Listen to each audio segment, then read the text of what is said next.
So I have to make a confession. There have been times in my life where I had to go to church. One thing that 2020 has taught me or encouraged me is that now I get to go to church. It's really a blessing and a privilege to see all of you here. So just thank you for that opportunity. We're in week 3 in our study on the book of Judges, and I'll provide a brief recap for those of you who maybe forgot what I talked about last week, and it also helps me refocus for the lesson today.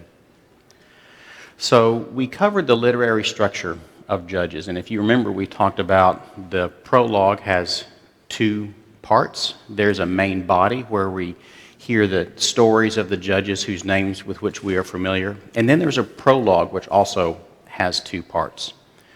We discussed some key points on why Judges should not be read just as history. The sin, the attitudes, the lack of faith, and the inability and the lack of willingness to fight for truth, to evangelize, to be God's people, to live that in our daily lives, and to make God, with a capital G, the God of our lives. It's the same today as it is in Judges. The temptation to go along with cultural trends instead of standing firm in the Word and being prepared to give an answer for the hope that you have is the same today as it was in Judges. And if you're new to this study, or if you missed one of the first two lessons, just a little bit on the title. Is God the Creator? Is God the one true God, the God of your life? God with a capital G. Do our words, do our thoughts, do our actions reflect who the God of our life really is? And by those same thoughts, words, and deeds, does your family know who God is in your life? Do your coworkers know? Do your neighbors know? What about the companies that produce the content we see on TV and movies? Do they know who your God is? Does your online profile reflect who your God is? Do those things reflect what you really believe? And these are some of the questions and challenges that we're wrestling with through our review of the scripture of Judges. We also zoomed in on chapter 1 last week, and we discussed how the tribe of Judah started disobeying God almost right away. And they did that through the cultural treatment of Adonai-Bezek, and we talked about how his punishment was not what God had told them to do, but rather a cultural norm or expectation for that day. We talked about their lack of faith when it came to dealing with the Philistines and the iron chariots, and how they could not drive the Philistines away. And I ran out of time last week, but I wanted to talk very briefly about that word could, and why they could not drive it away, or they thought they could not, because their own fear limited the power of God in their lives by their own human perceptions, because they had so quickly lost the wonder of God. They were limiting what they thought the works of God can do in their life, and that limited their faith. And I want us to keep that in mind in a couple of weeks when we talk about chapter 4 with Sisera and Barak, where they encounter almost the same situation, and their lack of faith their faith proves triumphant. We also see it in 1 Samuel when he conquers the Philistines at Mizpah with their iron swords and chariots. So clearly it was not beyond God's power to give them victory in that circumstance. But at this time in Judges, the tribe of Judah they couldn't see that strength of God. They wouldn't allow that to play a role in their lives. We also briefly discussed the only 3 individuals that are named in the prologue, which are Caleb, Othniel, and Achsah. And we concluded chapter 1 with really, it's a list of failures or a list of shame of all of the failures the remaining tribes of Judah had during that time. That takes us now into chapter 2, verses 1 through 5. So we finished chapter 1, but we haven't finished the prologue, part 1 yet, and we'll do that here in the next few minutes. Because if you remember, part 1 of the prologue goes into these first 5 verses of chapter 2. And 1 through 5, it's God's rebuke, and it's also a mini summary of everything that happens in the rest of chapter 2.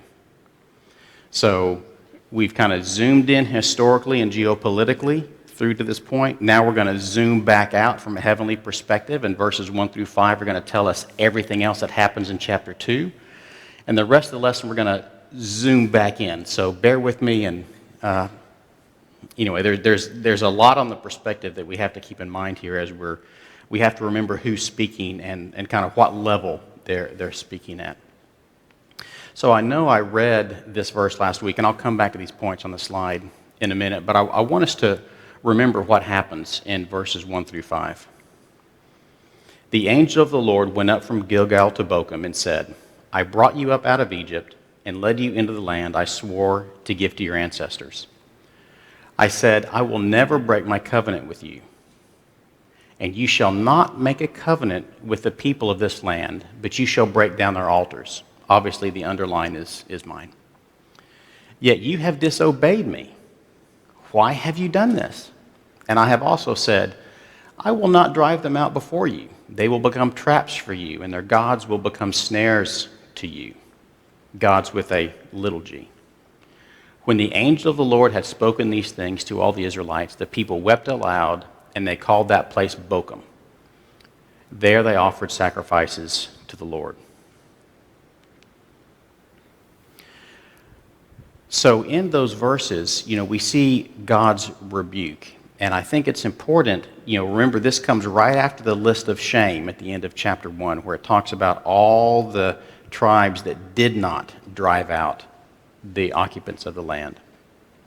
And I think the rebuke is really interesting because it begins with God's messenger reminding them of his great work in the Exodus and when he delivered the Israelites from the Egyptian bondage, when God defeated the most powerful army on earth at that time and brought them into the land that he had promised.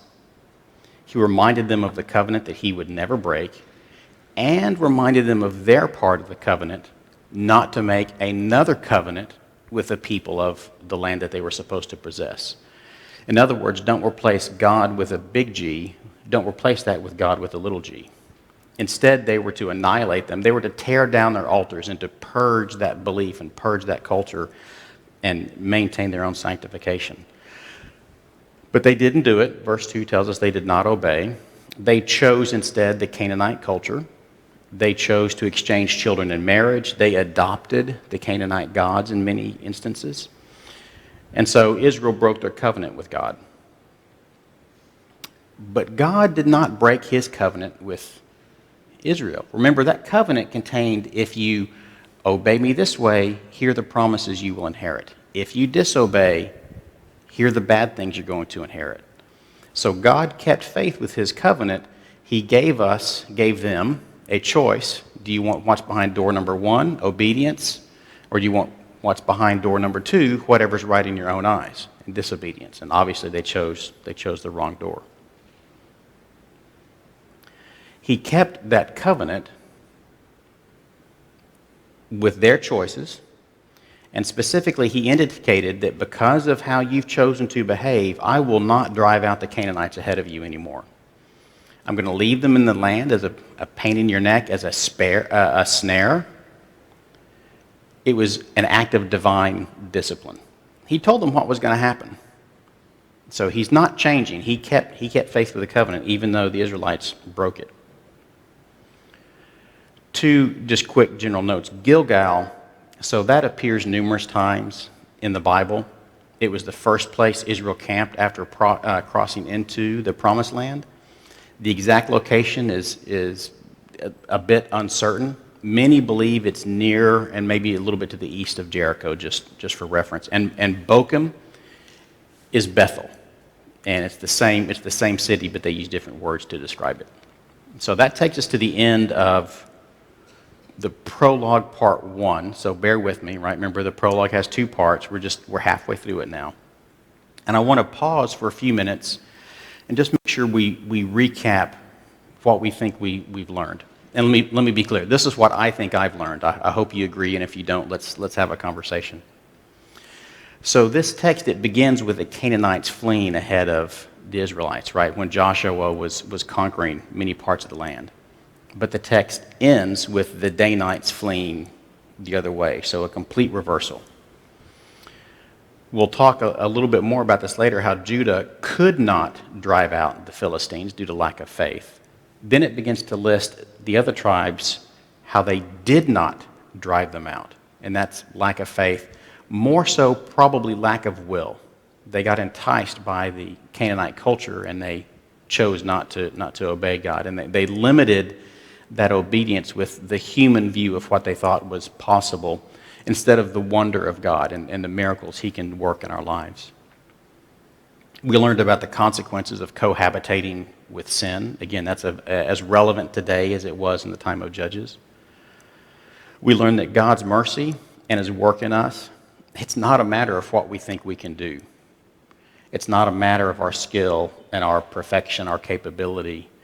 It's just a matter of our obedience. And godly leadership is absolutely crucial, and it starts in the home, and I'll elaborate on some more of those points a little bit later.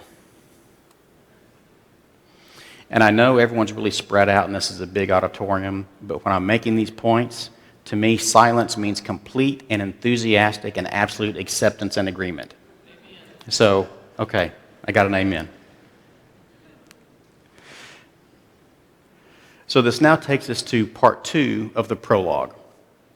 And this is Judges chapter 2, verse 6 through chapter 3, verse 6. And remember, even though it's all in the prologue, part 2 is not connected to part 1 in time. In fact, they overlap and they're just told from a different perspective. And it resets us back to Joshua. And I tend to read part 2 kind of as a zoom in, right? So part 1 told us about the history, and then in chapter 2, verses 1 through 5, which we just read, we hear about the proclamation from the angel of the Lord, and that actually describes everything now that we're about to read. So the rest of this part is now zooming into what the Israelites heard at Bochum, and it provides the background and context of those consequences. The prologue, part 2, again summarizes the entire book of Joshua, but it's told from a different perspective, a heavenly perspective. It describes a very important generational change, which explains a lot of the behavior and decisions and the consequences that we see later. And that, to me, that is a laser-focused point right into our culture today. It also gives, again, it's a detailed analysis of what we just read in Judges 2, 1 through 5. So in verses 6 and 7, after Joshua had dismissed the Israelites, they went to take possession of the land, each to their own inheritance. The people served the Lord throughout the lifetime of Joshua and of the elders who outlived him and who had seen all the great things the Lord had done for Israel.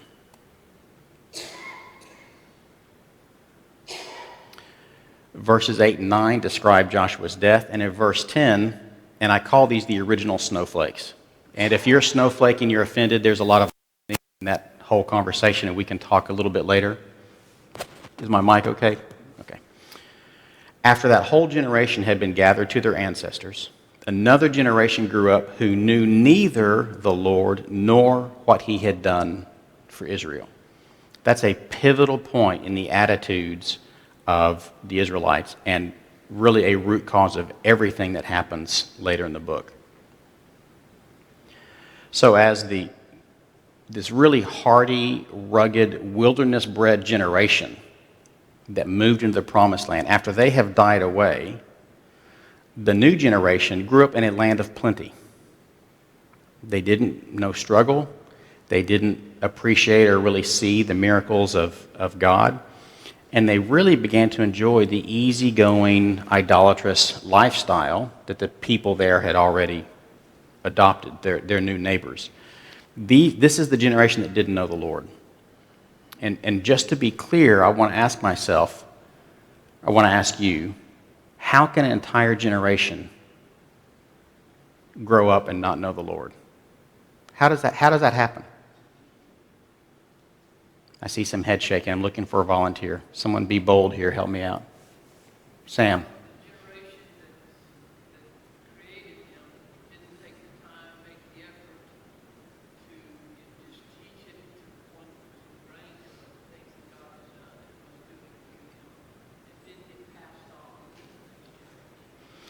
For those of you who couldn't hear Sam, he commented that what we see here is a generation who was not taught. The generation before them didn't take the time to teach them. They didn't take the time to pass down the miracles of God, the wonder of God, the terms of the covenant. They didn't sit around the table and teach their children. They didn't hold themselves accountable. They didn't make their worship real in their lives. It was something they did by rote, and it wasn't part of something. Their worship was the end result. It wasn't something that came out of a desire, a God. So it's their parents' fault. If I'm blunt, it's their parents' fault. So if you're a parent today, you have a responsibility.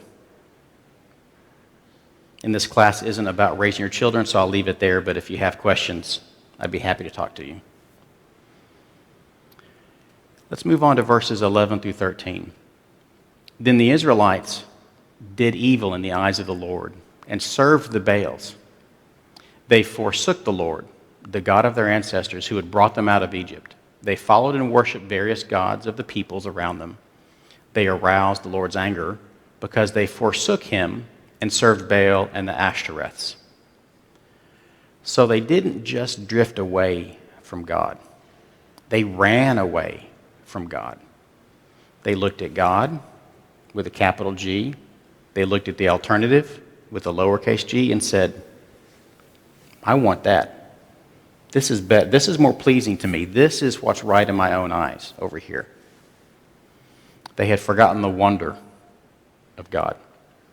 They did not have the truth of God for an anchor, and that's what led them to do what was right in their own eyes.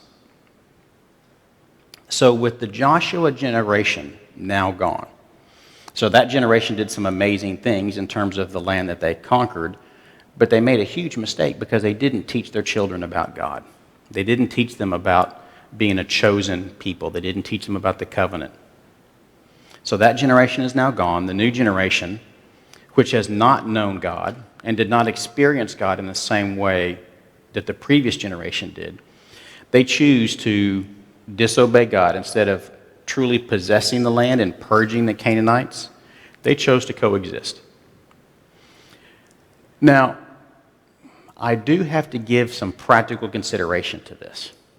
It's not an excuse, but I don't want us to all think that it was only bad decisions or whatever. It was a bad decision, but imagine if I now take you and throw you into something you don't know how to do.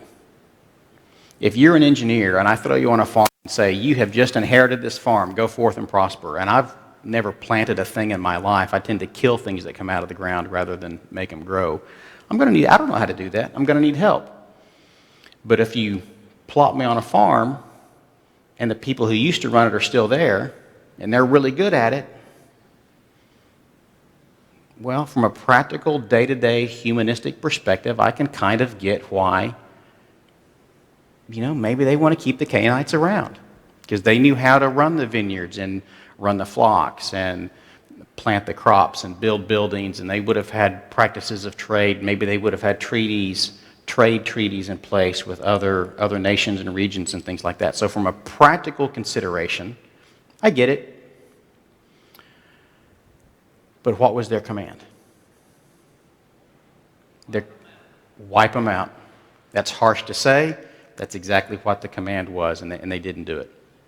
And I think today, that's a reminder for us. I hope it's a reminder and an encouragement for us. God has a will for us. He has given us commands. The way that we show love for him is to obey him. Christ didn't die so we can be comfortable with our neighbor's sin or our own sin. He didn't die so we can get along and be tolerant of wrongdoing in our lives, tolerant of wrongdoing in our homes, in our neighborhoods, in our companies, in our culture. We must love, we must forgive, but that's not the same as cohabitating with sin. It's Michael's opinion. I believe that's scripturally based. So again, take this as an encouragement. Let's examine ourselves today. Talk about it at lunch today. Take this opportunity today. test yourself. Test with your family. Are we going along, or are we standing firm? Have we put on the full armor of God? Are we prepared to always give an answer for the hope that we have? Do your neighbors and your coworkers, the people online that follow you, or whatever your social media involvement is, do they know you're a Christian? Test yourself with that. In this passage, we also see that even worse than running away, they didn't just run away from God. They forsook the Lord, and they began to worship the Canaanite gods Baal. So Baal is the male Canaanite god, and the Ashtars, he had multiple female counterparts, and so that's when they say the Ashtaras, they're talking about the multiple female counterparts of the primary male god Baal. In this passage, we also set the foundation for this repeating cycle that I'll talk about in more detail later, and that repeating pattern becomes the literary structure for the main body of Judges. So it's important to kind of pick up here that they disobeyed, they were punished. Pretty soon later, we'll see how they asked for forgiveness. Judges were delivered, they had peace in the land, they forgot again, and the entire thing starts over. It also introduces the refrain that I've already said 100 times in just a couple of weeks. Every man did what was right in his own eyes. And this led to a constant and repeated falling away from God.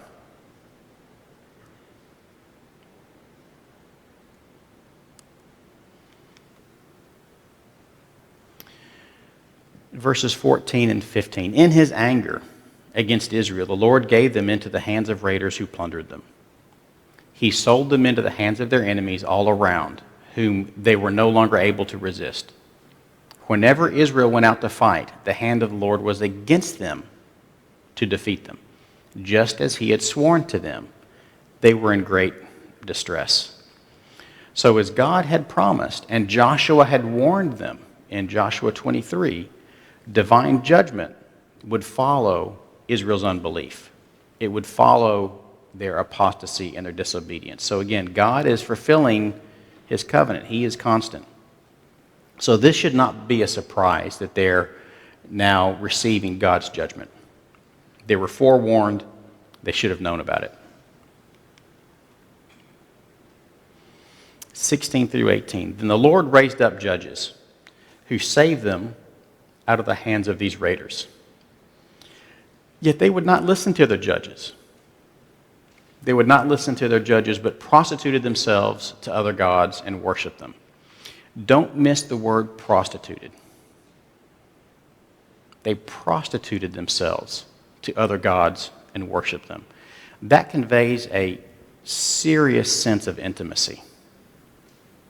And we could talk about temple prostitutes and child sacrifice and all that kind of stuff. I'm more focused on the spiritual prostitution, right? Again, they didn't just turn away and forget God. They ran away, and they ran to this other lifestyle. They ran to what was right in their own eyes. So they prostituted themselves to other gods and worshiped them.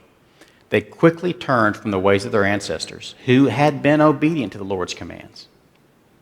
Whenever the Lord raised up a judge for them, he was with the judge and saved them out of the hands of their enemies as long as the judge lived. For the Lord relented because of their groaning under those who oppressed and afflicted them. And if you'll remember, we defined a judge as kind of a think of a judge as a tribal leader, a combination military leader as well as a counselor. So the Lord raised up the judges. And I think this passage is a surprise. So in 14 and 15, it's like, okay, I get it. They disobeyed. They're going to receive the punishments that were part of the covenant. What actually surprises me is what we just read in verses 16 through 18, that even through his punishment, God also exhibits mercy. He still cares for them. Even though they have run away from him and prostituted themselves with other gods, he still cares for his people. So the promised consequences from breaking their covenant with God and making essentially a covenant with the Canaanites, as we just read, That should not be a surprise, but his divine mercy, I think, really, it surprised me. And I think it shows one of the amazing aspects of God that maybe sometimes we don't remember too often. So God does discipline people for their sin, and in this case we see that happening. But he also remains faithful to his character. And so he sends them deliverers. He doesn't abandon them. He says, okay, you wouldn't do it the way I told you, maybe you'll do it this way. I'm going to provide a deliverer for you. We tend to think, at least, I tend to think as either judgment or mercy. I tend to think of those as kind of separate. You're either punished or you're forgiven. Well, what God's showing here is that he can do both. He has intertwined that mercy with his judgment.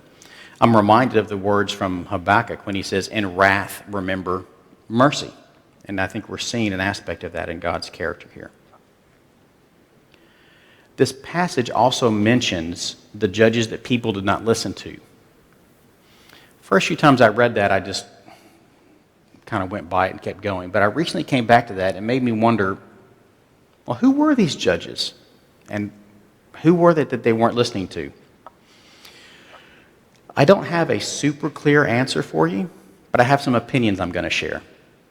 One thing I know is that the Hebrew phrase used there, when they say they didn't listen, it's really in the context of listen and obey. So it's not just hear and understand, but it's hear and understand and start making different decisions based on what you've heard. So hear and obey is what they mean when God raised up judges, but they didn't hear and obey what the judges were saying. So for the parents in the room, raise your hand if you've ever asked a child to do something and you know they heard you and you know they understood you, but then didn't do it. Okay, if no one raises your hand, I'm going to feel really bad. Okay, I see a couple of, all right, thank you. That's not a commentary on my kids, by the way. Our kids are awesome. But I've seen other people's kids do this. How about that? So the same thing is happening here with the children of Israel. The deliverers have been raised up. God's giving them a chance. He's wrapping mercy around the judgment, and they're still not interested. One commentator I read offered that there are probably lots of other judges in the book besides the one we read about in the book of Judges. And I think if you consider the time span, remember in the first week we talked about it as 350 to 400 years of a time span, and if you remember the map, it's 12 different regions and whatnot.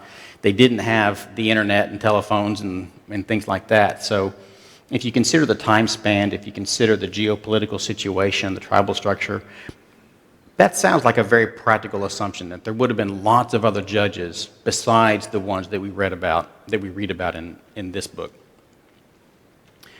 My supposition is that those judges are a little bit more like Deborah that we'll read about later, where she was more of a counselor type judge as opposed to the military type judges that we read in this book. Most of the stories are about military action. That tends to be where Judges focuses. So the supposition is that there were other judges beyond just those who were running around with swords and ox goads and things like that. And just a little bit of food for thought, in Numbers 25, so back in the time of Moses, the concept of judges were mentioned. So I think that lends a little bit of credence to the idea that it was more than just the judges that we read about in this book. So I think it's plausible. I think the dynamic of hearing and not obeying, I think that adds some color commentary on why this cycle that we'll get into later, why this cycle keeps repeating itself, because they wouldn't hear and obey. So I kind of picture a scolded child who pretends to listen while you're fussing at them and then goes right back to doing exactly what they want to do as soon as you turn your back. And it's maybe a little bit of an oversimplified example, but I feel like that's the mental model I have of what the Israelites are doing at this time. So in verse 19, but when the judge died, the people returned to ways even more corrupt than those of their ancestors, following other gods with a little g, following other gods and serving and worshiping them. They refused to give up their evil practices and stubborn ways. So I think we need to zoom in on the word refuse. We need to zoom in on the word evil and stubborn. I would offer that we see the same attitudes in many places of our culture today. I don't think people have changed. I think we're naturally resistant to things. And we're very often prone to taking the easy, evil way out. Unfortunately, this is a little bit depressing because it's so predictable, and yet we keep falling into the same trap. When left to our own devices, I would offer that oftentimes we do what's right in our own eyes. And what's right in our own eyes is often not in obedience to God and not in accordance with His will and not in obedience to the Scripture. One of the many things I love about this church is the emphasis on reading the Bible. You know, Ken has said many times how you can't love a God you don't know. You can't know a God you don't understand and read about. That's what was happening. The opposite of that was happening with the Israelites here because they weren't knowing God and they had forgotten His wonder. Just as a personal aside, if you're interested, I think this concept of not hearing and obeying, the concept of the idea of being left to our own devices, how we tend to fall away from truth, I would offer that Ephesians 2, 1 through 5, which is the passage about being dead in sin and made alive in Christ, and the passage in Romans 12 around not conforming to the patterns of this world, but being transformed by the renewing of your mind, those are great parallels to this concept. And if you want some encouragement and want some guidance in your own life, I would offer those two passages as a place you can study. Verses 20 to 23. Therefore, the Lord was very angry with Israel and said, because this nation has violated the covenant I ordained for their ancestors and has not listened to me, I will no longer drive out before them any of the nations Joshua left when he died. I will use them to test Israel and see whether they will keep the way of the Lord and walk in it as their ancestors did. The Lord had allowed those nations to remain. He did not drive them out at once by giving them into the hands of Joshua. So those verses take us to the end of chapter 2. And God is unchanged. He's true to His nature. He's true to His covenant. And even though He was angry with His people because of their rebellion, as His covenant plainly stated, okay, if you do this, I'm not going to drive all of them out. I'm going to leave this wicked nation here as a snare for you. But as I mentioned earlier, the curse is also part of the cure. So Israel's sin had resulted in this judgment. That judgment was leaving the Canaanites in the land. I'm not going to drive them out before you. But God didn't abandon them, because His judgment also manifests as grace. And you kind of ask yourself, well, wait a minute, what do you mean by that? Let's unpack that and make sure we understand it. So this judgment, it actually provides the Israelites an opportunity to turn to God in faith and walk in accordance to His word, as the Joshua generation had done. And He's doing that actually by offering them the chance to suffer. And that sounds really weird when you say it out loud. It sounds pretty weird when you say it out loud, but I go back to Romans 5. The passage around suffering produces perseverance. Perseverance produces character. Character produces hope. I think about in Philippians being content in all circumstances, also in 1 Thessalonians. There's a lot of scriptural evidence for the way God uses our struggles to help us grow. I think there's a lot of scriptural evidence for benefiting from those times, learning to be content in all circumstances, learning to seek God and love God and be thankful for God in all circumstances. And when we conquer those sufferings and that pain, how we can now be a witness and encouragement to others doing the same thing. So God uses our struggles and he uses our suffering, which, by the way, are themselves an inheritance from the curse of the Garden of Eden and the choices that were made there. He uses those to grow and to challenge us. And, we have to fail to get back up. And I think there are lots of metaphors here around crucibles and creating diamonds and forging steel and all that kind of stuff. I won't go into it, but hopefully you get the idea. It's not realistic to never struggle. That should not be our goal. Our goal should be to remain faithful to God in spite of the struggles and because of the struggles. In verses 1 through 6, that's just a list of nations that were left to test Israel. So it's a little bit of a geography lesson. And the Israelites living among the Canaanites intermarrying, that leads to even more disobedience. Right? So it's not like they just moved into the same neighborhood or moved into an adjacent city. They were actually cross-populating with their families, offering daughters and receiving daughters in marriage, and truly becoming a part of that culture. So all of that finally gets us to the end of Part 2, which is the end of the Prologue of Judges. I'd like to do just a quick recap here. So in this passage, this group of passages in this prologue, I think we see a couple of really interesting trends. We see a contrast between man's progressive decay. We started in obedience and victory, and we ended up immersed in an evil culture, worshiping other gods, running away from God. So man's progressive decay and God's progressive grace and his glory revealed as man goes through this journey. Man goes from bad to worse. God apparently goes from good to great. And I say apparently because if we really understand God's unchanging nature, he doesn't go from good to great. He's always great. We're just peeling back the layers of his greatness, even through the lens of our own failings. There's an interesting progression in the text as well in regards to leaving the Canaanites in the land. Early in chapter 2, in verse 3, the presence of the Canaanites is there as a divine judgment.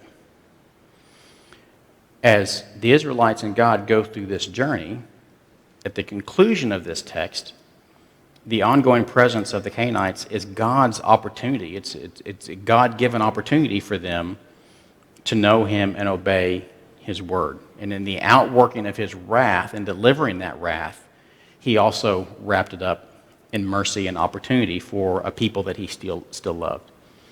Now, I want to be really cautious here. This is a commentary on God's mercy, his divine judgment, his love, his unchanging nature. This is not in any way an excuse to go sin so God's grace can increase. If you believe that, you need to go deal with Romans chapter 6. And I'll just leave it there, but it addresses that exact point. So this is not I want to sin more so grace can increase example or justification. It's not that by any means. It's just showing through man's cycles, God is the same. He delivers an elegant mercy together with his wrath. And it just reminds me, it's another aspect of what a great God that we have. So even though this prologue, if you read it as a matter of history, it can be a little bit depressing. They forgot him again? Didn't they do that for 40 years in the wilderness and all the whining and the idols and blah, blah, blah? They haven't learned. How frustrating. But if you think about God's consistency and his love through all of that, hopefully it made me kind of go back and say, wow, what an amazing God we have. His love, it still doesn't make sense to me, and I'm just so glad that we have it. I'm going to stop here for this week. I'm going to ask if you will read chapters 3, 4, and 5 for next week, and we'll get into some detailed stories. We'll see Othniel again, and we'll hear about Ehud, and depending on how fast I talk, we may get into some of the other judges. So thank you all for attending. It's a blessing to be with you, and I wish you God's blessings and a Merry Christmas. Let's close.